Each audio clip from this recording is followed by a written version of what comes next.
मनोहर दिल्ली में एक फैक्ट्री में काम करता था। उसकी पत्नी शारदा और दो बेटे गौरव और सौरभ थे। दोनों बेटे अभी छोटे थे। उनको अच्छा भविष्य देने के लिए ज्यादा पैसे की जरूरत थी, इसलिए मनोहर ओवरटाइम भी करता था। एक दिन उसने ओवरटाइम किया। अधिक थके होने के कारण उसे झपकी आ गई। वह मशीन पर काम करते समय अचानक गिर गया और उसकी मौत हो गई। तुरंत ही वहां सारे कर्मचारी जमा हो गए। मिल का मालिक घबरा गया। उसने सोचा कि उस पर केस हो जाएगा, इसलिए उसने अपने वर्कर से कहा, अरे इसे जल्दी से जल्दी यहाँ से हटाकर रोड पर डलवा दो, जिससे पता चले कि एक्सीडेंट हुआ है, वरना हम फंस जाएंगे। रात में शारदा को खबर मिली कि मनोहर का सड़क पर एक्सीडेंट हो गया है। शारदा के सिर पर तो मानो पहाड़ ही टूट पड़ा। वह रो रो कर एक ही बात कह रही थी, हे भगवान, मैं क्या करूं और कहां जाऊं? कौन मुझे सहारा देगा?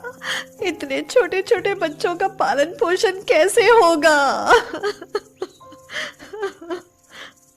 मिल मालिक ने तो पहले से ही चालाकी की थी।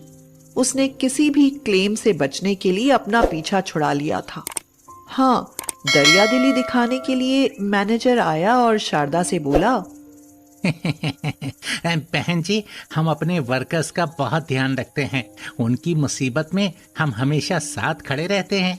हालांकि ये महीना मनोहर लाल का खत्म हो चुका था, अब शुरू होता, लेकिन फिर भी हम 1 महीने की पगार आपको ऐसे ही फ्री में दे रहे हैं। ऐसा एहसान जताकर मैनेजर लौट गया। अब शारदा क्या करे? उसकी समझ में तो कुछ भी नहीं आ रहा था। मिल मालिक के दिए हुए रुपयों से मनोहर लाल का क्रियाक्रम हो गया। अब तो शारदा के पास एक फूटी कौड़ी तक नहीं रही। मनोहर लाल के अंतिम संस्कार में उसके 2-4 दोस्त और 1-2 पड़ोसी ही शामिल हुए थे। उसके बाद तो सब ने अपना अपना रास्ता पकड़ लिया। किसी का भी पता नहीं चला, कोई पास ही नहीं भटक रहा था। शारदा ने घर में रखे हुए राशन से 2-3 दिन का काम चलाया। उसके बाद तो उसके घर में कुछ नहीं रहा। बच्चों को भूख लगी थी। गौरव ने कहा, मुझे भूख लगी है, खाना दो, मैं तो चाय भी पीऊंगा। शारदा की आंखों से आंसू निकलने लगे। मनोहर लाल जिंदा था तो बच्चों के लिए अच्छी अच्छी चीजें लाया करता था, उन्हें घुमाने ले जाता था। शारदा ने अपने मन में सोचा, आज खाने के लिए मेरे पास कुछ भी नहीं है। यह मेरे पैरों की पायल है ना, इन्हीं को बेच दूं तो 2-3 दिन के खाने का जुगाड़ तो हो ही जाएगा। बच्चे कम से कम भूखे तो नहीं रहेंगे। यह बात उसे सही लगी। उसी दिन उसने अपनी पायल बेच दी और उससे मिले पैसों से बच्चों के लिए खाने पीने का सामान लेकर आई। तब कहीं जाकर घर में चूल्हा जला। शारदा के पड़ोस में एक गेंदा चाची रहती थी। वह बिल्कुल अकेली ही रहती थी। शारदा अपने साथ साथ उनका खाना भी बना लिया करती थी और उन्हें अपना खाना अकेले बनाने नहीं देती थी, इसलिए दोनों ही एक दूसरे के काम आते थे। गेंदा चाची शारदा के पास आई और बोली, मेरी काफी उम्र हो गई है। बच्चों ने अपने लिए ठिकाने बना लिए और दूसरी जगह रहने चले गए, लेकिन मैं अपने घर को छोड़कर नहीं गई, इसलिए अकेले ही रहती हूँ। जानती हूँ चाची। लेकिन तुमने और मनोहर ने मुझे अपना समझा। मेरे बच्चे मेरा साथ छोड़ गए, लेकिन तुमने मेरी मदद की।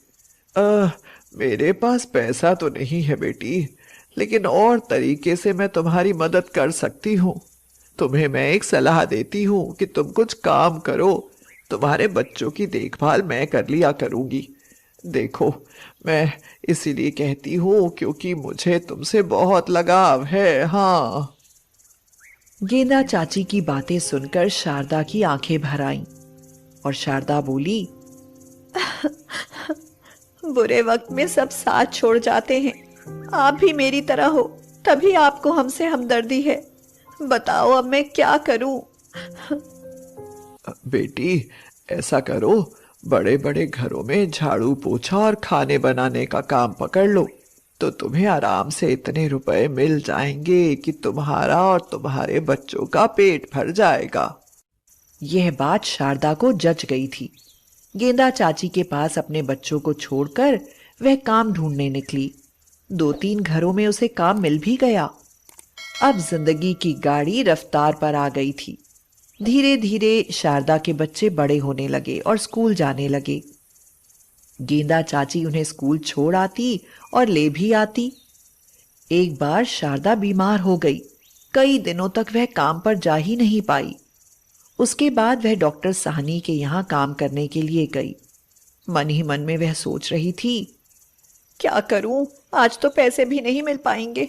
बच्चे 2 दिन से भूख के मारे रो रहे हैं और गेंदा आंटी की तबीयत भी सही नहीं है।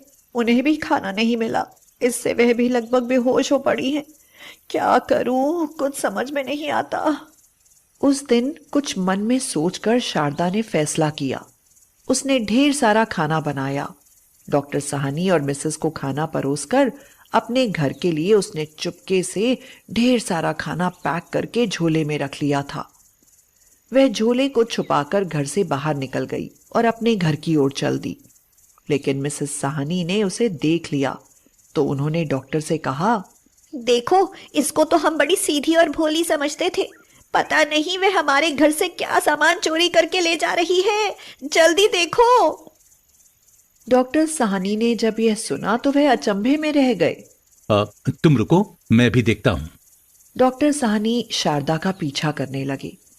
काफी दूर चलने के बाद वह झुग्गियों की बस्ती में आ गए। उन्होंने देखा शारदा एक झोपड़ी में घुस गई। खिड़की के पास खड़े होकर डॉक्टर साहब अंदर का नजारा देखने लगे। शारदा ने झोला खोला तो डॉक्टर की आंखें आश्चर्य से फैल गईं। उस झोले में से खाना निकला। शारदा ने वह खाना 2 थालियों में परोसा और एक थाली लेकर गेंदा चाची के पास गई, जो लगभग बेहोशी की हालत में पड़ी थी। उन्हें तो शारदा ने झकझोरा और उठाया और बोली, उठो चाची, उठो, देखो मैं खाना ले आई हूँ। गेंदा चाची उठी और खाने को देखकर वह उस पर झपट पड़ी और पूरी थाली को साफ कर दिया। गेंदा चाची शारदा से बोली, जुग जुग जियो बेटी, तुमने मेरी जान बचा ली। दूसरी तरफ शारदा के बच्चे दूसरी थाली पर टूट पड़े थे। खाना खाकर अब उनकी जान में जान आई थी। अब गेंदा चाची ने शारदा से पूछा, इतना सारा खाना तुम्हें दिया किसने? शारदा रोते हुए बोली, चाची, मैंने जिंदगी में पहली बार चोरी की है। इसका मुझे बहुत पछतावा है, लेकिन मैं क्या करती, इसके सिवा तो मेरे पास कोई चारा भी नहीं था। डॉक्टर साहनी ने खिड़की से सारा नजारा देखा तो उनकी आंखों में आंसू भर आए। उन्हें खुद पर पछतावा हुआ कि उन्होंने शारदा पर शक किया। वह मन ही मन सोचने लगे, इंसान की मजबूरी क्या क्या नहीं कराती। फिर वे झोपड़ी के अंदर गए और शारदा से कहा, बहन माफ करना, मैं तुम्हारा पीछा कर रहा था। मैंने तुम्हें झोला ले जाते हुए देखा था। आज से तुम सब लोग हमारे साथ चलकर रहोगे, क्योंकि हमारे तो वैसे भी बच्चे नहीं हैं। मैं इन बच्चों को अच्छा जीवन दूंगा, और वैसे भी मेरे यहां कोई बुजुर्ग नहीं है। गेंदा चाची मेरे घर में रहेंगी तो मां की कमी नहीं खलेगी। इस तरह से अब शारदा के जीवन में फिर से खुशियां